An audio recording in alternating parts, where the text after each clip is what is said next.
International tension, the first objective of America's atomic energy effort, understandably, must be for the common defense and security of freedom-loving peoples everywhere. But atomic energy doesn't just mean atomic weapons. Overshadowing the weapons is a great promise for the future.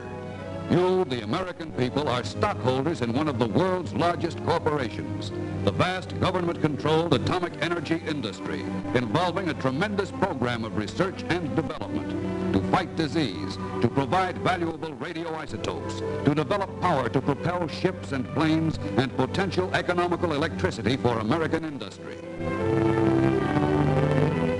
Atomic energy is no mystery. You can understand the atom. 150,000 of you from American industry, colleges, universities, and the government are at work in this vast field. Paramount News takes this opportunity to help you see how atomic energy comes into your life. Basic to all nuclear energy research is an understanding of the strange, powerful forces that operate within the tiny atomic nucleus and cause atomic energy. To learn more about the basic nature of matter, tremendous machines are being constructed, like this giant Bevatron at the Atomic Energy Commission's Radiation Laboratory, University of California. Another similar machine is this Cosmotron at Brookhaven National Laboratory, New York. Both these circular accelerators smash atoms, tiny subatomic particles bullet at more than 180,000 miles a second and smash into atomic targets.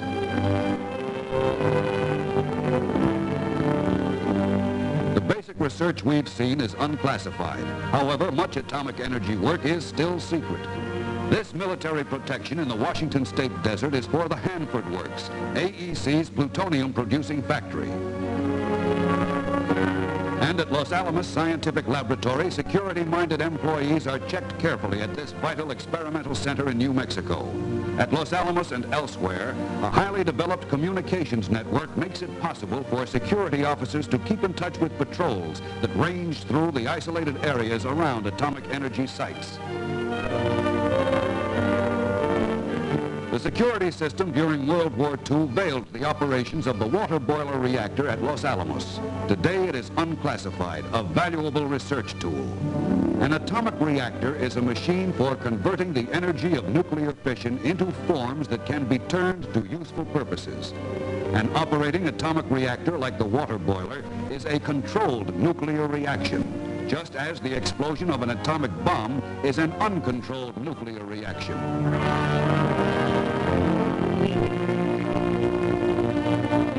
Uranium inside the reactor causes millions of tiny explosions. Energy freed by these explosions can be used for many vital purposes: to make radioisotopes for research in medicine, biology, agriculture, and industry, to test materials for the effects of radiation, to create quantities of fissionable material that can be used for peacetime applications of atomic energy or can be stockpiled for atomic bombs, and to create heat that can be turned into electrical energy for propelling the submarines that protect our shores. The giant Navy aircraft carriers, the airplanes of tomorrow, and for factories and homes. But this conversion of reactor heat into usable energy is a tough problem. At Knowles Atomic Power Laboratories, Schenectady, New York, metallurgists and engineers study the transfer of heat from liquid metals into radioactive steam that can drive turbines and generate power. Using a furnace to simulate reactor heat, scientists study the many complex things that happen to metals during heat transfer. Since reactors create enormous amounts of energy, the scientists are striving to draw off the energy rapidly without melting away the very metals of which the reactors are constructed. New techniques learned in atomic research will be of vital value to American industry in the future.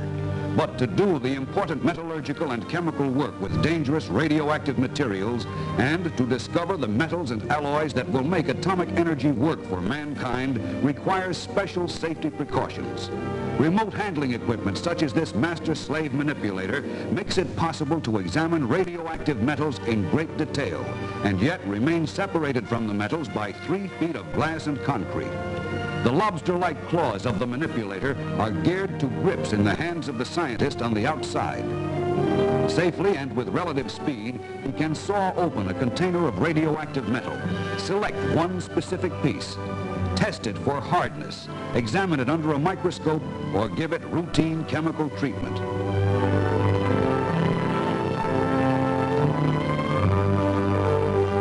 Such devices make the atomic energy industry one of the safest in the world in which to work.